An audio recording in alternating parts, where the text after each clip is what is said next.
The Minnesota Vikings re-signed Theo Jackson on Wednesday. Easiest decision they'll have all offseason. Let me explain. It's Locked On Vikings. You like that on 3, 1, 2, 3. You like it! You are Locked On Vikings, your daily Minnesota Vikings podcast. Part of the Locked On Podcast Network. Your team every day. What's going on, everybody? Welcome to the Locked On Vikings podcast, where we are always trying to learn something new. It's part of the Locked On Podcast Network, your team every day. And thank you so much for making Locked On Vikings your first listen of the day, each and every day. I appreciate all of you who bring me in the car with you in the morning on your way to work or whatever. Whatever it is, I appreciate you all very much. I also appreciate you if you are new. So if you are, hello. Welcome. My name is Luke. I will be your host, and you can find this show wherever you find your favorite podcasts. Whether it's somewhere where you would typically listen to podcasts like the SiriusXM app, which you can also find hometown broadcasts of any sports team. Just search it out on that app, Timberwolves, Wild, whatever. You can also find the show on YouTube or Amazon Fire and Roku. Just download the Locked On Minnesota Sports app. Today's episode is brought to you by FanDuel. Make every moment more. Right now, new customers get $150 in bonus bets with any winning $5 bet. It's $150 if your bet wins. Visit FanDuel.com/lockedon to get started. Today on the show, maybe a little bit more of a nitty-gritty one, but also I got a prize for you, because here's what happened this week. A whole bunch of contracts voided out. A very common move in contract language is to make a contract, if you have void years on it, expire void, which is essentially a predetermined release, 21 days before the league year turns over. That day passed this week, and so a whole bunch of players became free agents. So I figured this is a good time to talk about what that actually means, why it exists, and also who those guys are and who the Vikings could possibly target. There's also a bunch of guys that are restricted free agents and exclusive rights free agents, and what does all that stuff mean? So we can going to go over those definitions so that you know what exactly it is that's going on and the little minutia of why one decision might be different than the other. I want to kick it off with Theo Jackson, who re-signed on Wednesday as an exclusive rights free agent. So I would say that there are 3, maybe 4 if you count voided years, but really those are unrestricted free agents. So let's call it 3 different kinds of free agents. There are unrestricted free agents, which is your classic, you're just free to sign with anybody, there's no rules about it. There are restricted free agents, which we'll get to in a second, and then there are exclusive rights free agents, which is what Theo Jackson was. So an exclusive rights free agent is somebody who has fewer than 3 accrued seasons, aka they're not in their 3rd season in the league, and if they spend the whole year on a practice squad and they don't get a bunch of activations, that doesn't count as an accrued season either. So this can apply to a lot of different kinds of players. It typically applies to, say, undrafted free agents who didn't make the team their first year, which is what Theo Jackson is. It also can apply, let's say you didn't make the team, you were a draft pick, but you were on the practice squad for the first 2 years, and then on the active roster for the second 2 years. You have 2 accrued seasons, and you know your contract is expiring, and now you are becoming an exclusive rights free agent. What that means is that you can be, I'll call it tendered, but you can be re-signed to a 1-year contract at the league minimum, which is an amount based on how many credited seasons that you have played. The longer you've played in the league, the higher your minimum salary. So these guys have very, very low minimum salaries. It's about as low as a salary can possibly get. And by the way, it's not a negotiable contract. If you get offered that exclusive rights free agency contract, you will take that contract. So it makes a lot of sense to basically always offer that contract for exclusive rights free agents, especially considering like the context in which this situation comes up, which is usually an undrafted free agent, kind of rookie type, or somebody that's experienced some kind of renaissance that's playing out the end of a contract and not being released, not being cut and put on a practice squad or anything like that. So they've made your team, which means you have to like them at least so much.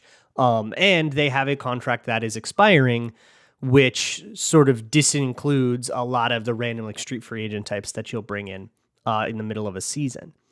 So for somebody like Theo Jackson, who for all intents and purposes had a fine year as a special teamer and a rotational defender, yeah, that's super like worth it, right? And it doesn't even have to really be worth it because of like salary displacement, which all I'm saying there is if you have 53 guys on your roster, Theo Jackson is almost certainly cheaper than the guy that would take his roster spot if you cut him. And he almost certainly won't count toward the top 51 roster spots in the offseason, which up until cut down day, only the 51 biggest contracts on your books actually count toward the salary cap. You can do whatever you want past that. And all of that is, undrafted free agents and guys that are on exclusive rights contracts and stuff. So it will literally not affect the cap. If anything, cutting him and trying to replace him with somebody else would be more expensive. So it's cheap and it's a player that you like. What's not to like here? That's the point of an undrafted or of an exclusive rights free agent. And I think the next question that is going to come up a lot with Theo Jackson is, what does this mean for Lewis Cine? And as much as, we've got lots of reasons to believe that Lewis Cine's rookie contract is not going as we wanted it to, right? I don't really think that this has any bearing on it. I know he's the guy that like leapfrogged Lewis Cine on the roster, but even if Lewis Cine were a Pro Bowler, like if you're a really good player, you would still do this because Theo Jackson at the very least has earned his way back into camp to compete. What I think happens in that safety room depends on what goes down with Harrison Smith, of course.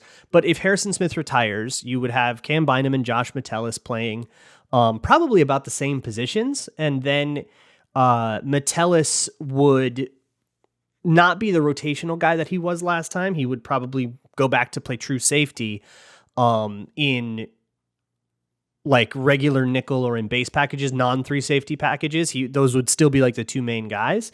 But then when you go to a 3 safety package, you would move Josh Metellus to like that nickel or will linebacker, that weird kind of like jack of all trades position that he played all year. And then you would have somebody play high safety like Theo Jackson, or he would probably compete with Lewis Cine. And those two guys just have a camp battle for that job. That's probably the way this goes down. If you add another person in free agency or whatever, I suppose that's fine.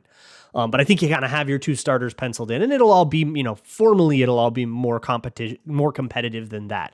Nothing is stopping Lewis Cine from having a renaissance and taking over a more true starting job, except for himself. And I guess the same applies to Theo Jackson. So good luck to you, right? Hey, stranger things have happened, right? But that's what the exclusive rights free agent means. While we're here, we can talk about restricted free agency. So restricted free agency is for people who have less than 4 accrued seasons. And it is, again, it's for expiring contracts only, not for cuts. And you don't just get to go out, be on the market, and sign with whoever the highest bidder is. You get to negotiate. You do get to go talk to agents and talk to other teams, and then other teams will send you an offer sheet. For a restricted free agent, the other team, your original team, gets the chance to match that offer sheet. And believe it or not, this is actually how all free agency used to work way back in the day. And that's actually why Joe Cap retired. But so the original team gets to match that offer. If I'm the Seattle Seahawks and I really want this restricted free agent, I get to offer that player, say $1 million contract. And if his old team says, I'd pay $1 million for you, he gets to just like sign that contract. This is what similar, not unlike what happened with Lamar Jackson. Remember how all the other teams could have negotiated with him, but none of them did. That was an exclusive franchise tag, but or the non-exclusive franchise tag, which has kind of the same rule set, but it's a franchise tag. It's a different amount of money. But other teams can call him, negotiate with him, come up with a contract structure that he says yes to. But before that actually gets consummated, the original team gets to go in and say, I actually like that contract for you. We'll sign you to that. And you can take that contract and all that money that you wanted, but you're going to take it from us and you're going to play for us still.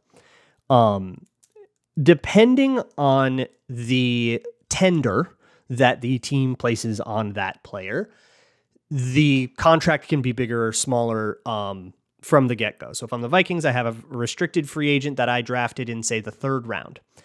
I can't, let's say he didn't make the team, or let's go like 5th round. He didn't make the team the first year, but he did the next couple years. This was Blake Brandell last year.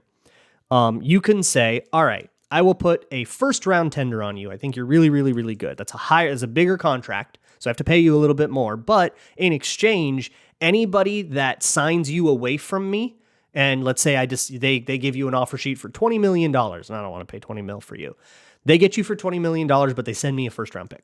That's what the first round tender means. The same thing with the second round tender. And then there is original round tender, which for Blake Brandel would have been a 6th round pick. If it's for an undrafted free agent, it's no draft pick, and so on. And so the second round tender, slightly smaller deal, but a little more risk. Maybe they would be more willing to sign to negotiate a deal with you if it only costs them a second to get you away instead of a first. An original round tender is much smaller, but even more risk, especially for undrafted free agents where there's no draft picks involved. They just have to get a contract that the player will sign, but that the original team won't match. Stuff like this also made for very funny things with the poison pill, but I'm getting super far ahead of myself. Those are two kinds of free agents with the unrestricted. So those are really the three big ones.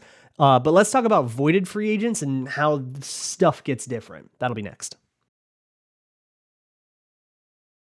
Today's episode of Locked On Vikings is brought to you by BetterHelp. BetterHelp is online therapy made easy. And if you are somebody that gets a lot of anxiety around sports, can't imagine why, therapy is actually kind of for that, even though it may seem like sort of trivial. Like I talk about sports in therapy all the time, sometimes not as like oh, woe is me because my football team is bad. It's not really that. It's just, sometimes you just chit chat about what's going on in the league or whatever.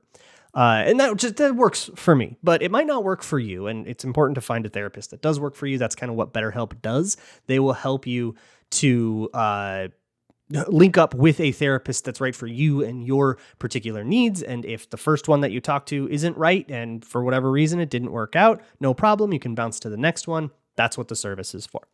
Therapy can be very much different for everyone. So if you're thinking of getting started, give BetterHelp a try. It's entirely online, designed to be flexible and suited to your schedule. Visit betterhelp.com/lockedon to get 10% off of your first month.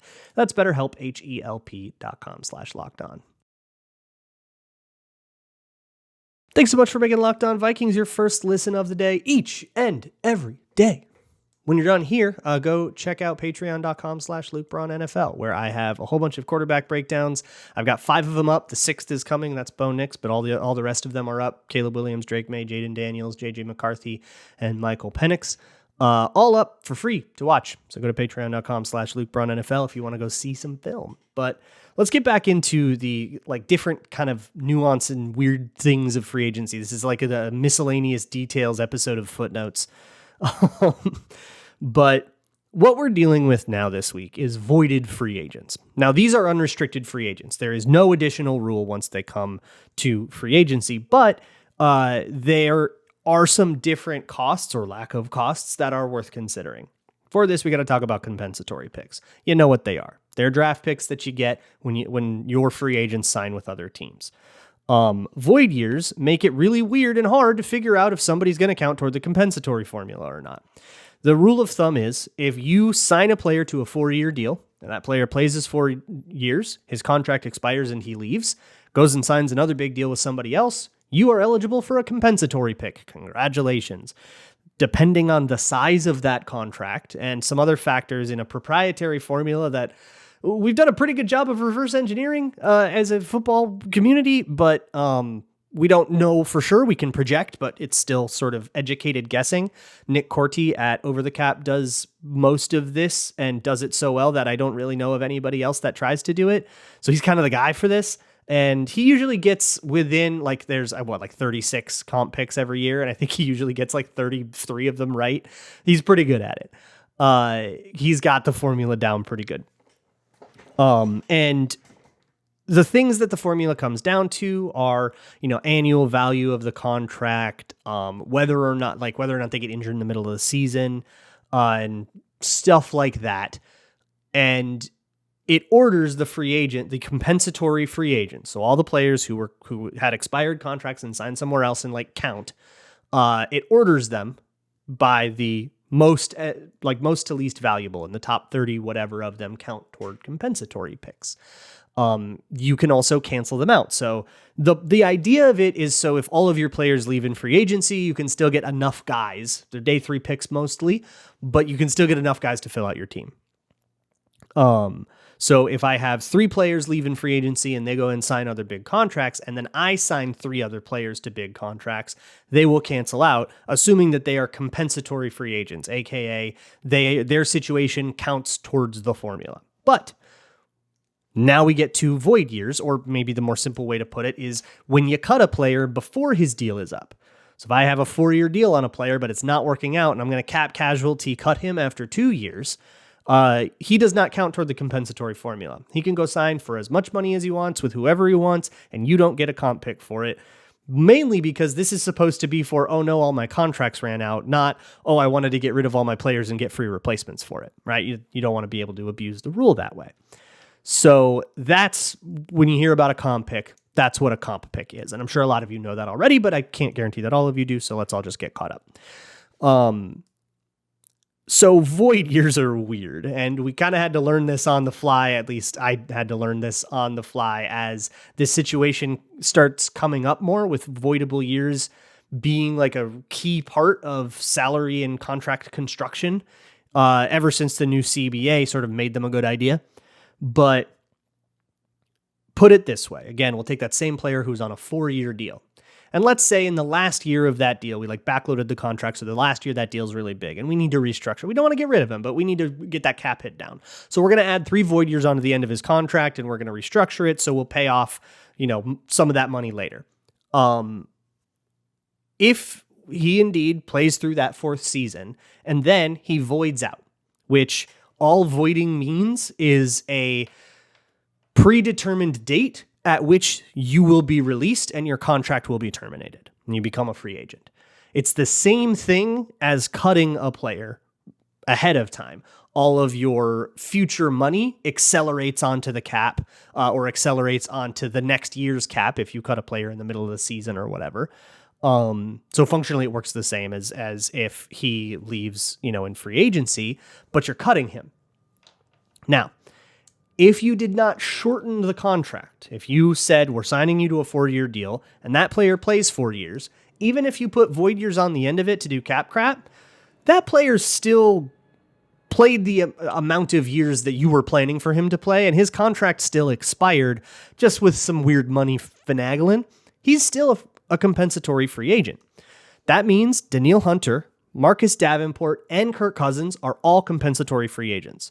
So if they all indeed do walk, or whichever of them walk, you should, as a Vikings fan, root for them to go sign gigantic deals elsewhere so that the Vikings get compensatory picks. As far as we know, I think there's always this maybe it doesn't work that way because this isn't actually public information and we only get it by reverse engineering who got comp picks when and why. But those players should be compensatory free agents if we understand the rules properly. The reason you wouldn't be a compensatory free agent and not count is A, if you're just a straight up cap casualty, or B, if you had a contract restructured to take years away from it. So this happened to the Vikings with Anthony Barr. Anthony Barr had 3 years left on his deal, I think, but to get his cap hit down, they did an entire renegotiation, and part of that renegotiation was to shorten that deal and take 2 years off at the end of it and turn them into void years and then do cap stuff with those void years. So when Anthony Barr's contract voided and he became a free agent, that's functionally like cutting him early. When you think about it, right? We promised you a 5-year deal or whatever it was, and then we cut you 3 years into that deal. And we called it void years and we restructured. And we told you ahead of time that it was happening, but we still kind of said this was going to be a 5-year deal and it wasn't a 5-year deal. That no longer counts. So he was not a compensatory free agent. I don't think he actually ended up making enough money to count anyways, but he would not have counted even if he signed for $100 million a year. That does not apply to any of the expiring void year players on the Vikings right now, but it may apply to some of the players that have recently had their contracts void out. I do not know about the restructures of all these guys. You're going to have to look them up yourself individually. I mean, I could sit here and recount contract restructure news from the last 2 years to you, but I don't think that that's actually very interesting. So instead, let's just talk about who these void guys are. And also, they're just players who are free agents now, who maybe wouldn't have been free agents, who you might not have expected to be free agents, but now they are. And we can see if there's any names on there that we find interesting. That'll be up next. Today's episode is sponsored by FanDuel. It's America's #1 sportsbook. And if you want to get yourself a gambling this basketball or hockey season, or on the upcoming Olympics even maybe, you can get started at FanDuel.com/lockedon. If you go there and sign up and place any $5 bet, assuming that bet wins, you get $150 back in bonus bets. That's 30-1 on any bet with as short of odds as you can find. Any crazy money line on a heavy favorite or something like that, whatever it is, you can find quick bets. You can get same game parlays in the middle of a game and exclusive, silly, fun prop bets they're a lot of fun. That's everybody's favorite part of gambling, is being to bet on like someone's tie color or whatever. Just go to FanDuel.com/locked on and shoot your shot. FanDuel, official sportsbook partner of the NBA. So here's the gig. Jason Fitzgerald, who runs Over the Cap, put out a list of all of the players whose contracts voided back on Monday. So it's been a minute, but I kind of wanted to wait to make sure that these situations all played out the way I thought that they would. And with a couple of exceptions, notably Marcus Davenport, who was supposed to void on Monday, but the Vikings renegotiated his void date so that it happens at the end of the functional league year, which will be March 11th, I think, instead of February 19th, which is 21 days before the start of the league year. They basically just wanted to give themselves more time because they're getting Kirk Cousins done first, and they wanted time to finish getting Kirk Cousins decided on, whichever way they go. That's going to obviously affect the way that they want to handle everything else. So why make a decision on Marcus Davenport before you have that information? If Marcus Davenport is okay with waiting 3 more weeks, which he said yes to. So he will not void out, or he has not voided out. He is not currently standing there as a free agent. Some players who are currently standing there as free agents could sign with the Vikings tomorrow. No tampering, no free agent. They are just unemployed dudes looking for a job. Include, these names are kind of wild, Mike Evans, Tyron Smith, Darnell Savage, Kevin Zeitler, Dalton Schultz, Marcus Mariota, and Baker Mayfield, if you're looking for some bridge quarterback types. Josh Nijman, DJ Chark, Leonard Floyd. Did I say Derrick Henry? Because Derrick Henry is one. Micah Hyde. A lot of older guys are going to be subject to these rules. And again, it depends on how contracts were structured, and you'd have to look up like there's like 25 guys here. You have to look up their specific situation. But what you're looking for is, did their contract get shortened? Did they get years taken off the end? If it's just added void years on the end just to make cap stuff happen, it's basically the same as their contract expiring, but with different cash flow. Cordero Patterson is another interesting one here. So if you look at this, there is a way to sort of exploit everybody's obsession with void years and restructuring contracts to try to work the compensatory formula. Because the way to exploit this is to say, all right, here are my 3 players that are leaving in free agency because, we didn't want to get there. We didn't want to give them a new contract, and their contracts expired and they left in free agency, and I'm going to sign 3 free agents to replace them. But if those 3 free agents were all cap casualties from somebody else and they don't count toward the compensatory formula sees that I lost 3 players and didn't replace them and will give me 3 draft picks. So I can get 3 free agents and 3 draft picks.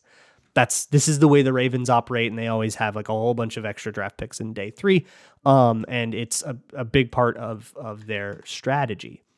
So to look through this list, you kind of have to ask, okay, where do I want like a veteran presence and I'm okay with an older guy? For me, cornerback is there. I'm very much okay with an older guy at cornerback right now, just to get an extra, veteran body on that group. I'm very much okay with that. I'm also okay with older guys on the offensive line. I think offensive line can age kind of gracefully. Look, with somebody like Tyron Smith, who's been very injured lately, he's clearly not the same guy he used to be. Somebody like Kevin Zeitler, I think that maybe he's been falling off lately, but I don't know that for sure. I don't really follow the Ravens. Talk to Locked On Ravens. But if you were interested in him, you could bring him in as a longtime right guard. And I don't know what you do with Ed Ingram, if you move Zeitler over to the left side, or if you move Ingram over to the left side, or do something else with that. But he could be your guard, and you'd have a more veteran presence there, somebody that's very proven, maybe not the athlete that they were in their prime, but that's okay because you're probably not paying for the athlete that they were in their prime. One really fascinating name on here on the other side of the ball is Antoine Winfield Jr. A lot of Vikings fans very mad that Antoine Winfield, Gopher and Viking son, was not drafted by the Vikings. I think some of you are drastically overestimating the importance of getting legacy guys in here, but hey, he's a safety that turned out okay, and that was a draft the Vikings drafted Jeff Gladney. That did not go nearly as well, right? So he is slated to become a free agent. Now, he's got a weird situation. It's kind of like Marcus Davenport, where he's not currently standing as a free agent. That will happen on March 11th, but he is currently not standing as a free agent.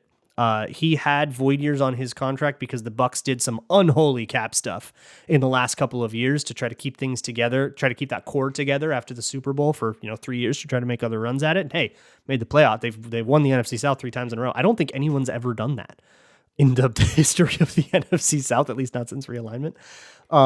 Correct me if I'm wrong on that, because I'm going off the dome.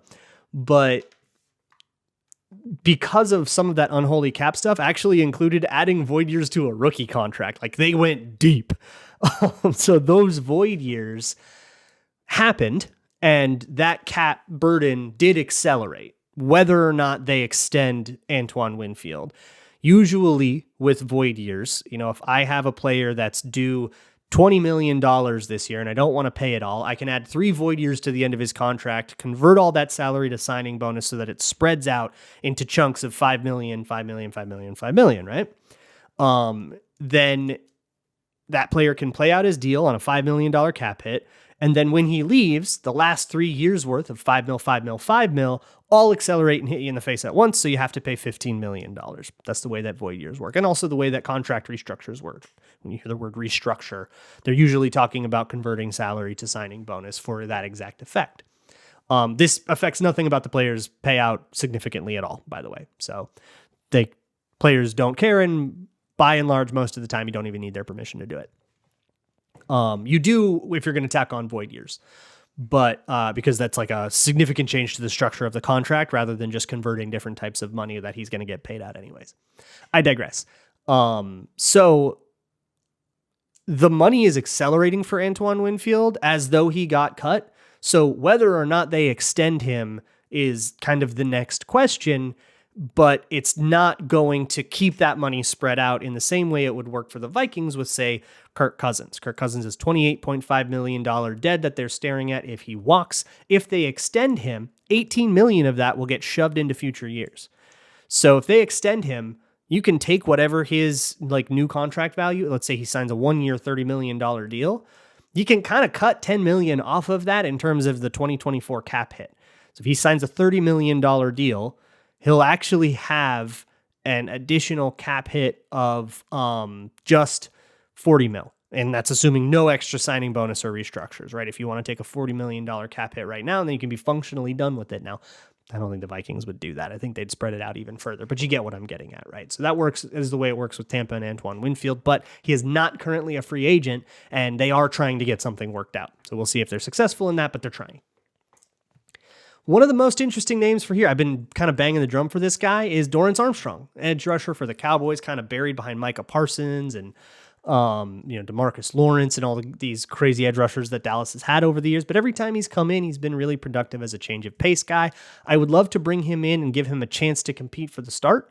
I don't think you have to pay him starting edge money, and I think you get more than starting edge than what that money usually you can expect to get. That's why I like him. He seems like an efficient deal, but he's not the superstar slam dunk signing that you want. That guy's Danielle Hunter. He's the superstar every other team wants and is hoping hits free agency. So here's to hoping that does not happen and everyone else's hopes get dashed but mine. You can go through this list if you want. I will link it in the show notes. Please forget me. Please yell at me if I forget. We're doing great. Good brain today. That's probably my cue. I will talk to you all tomorrow. And as always, Skull.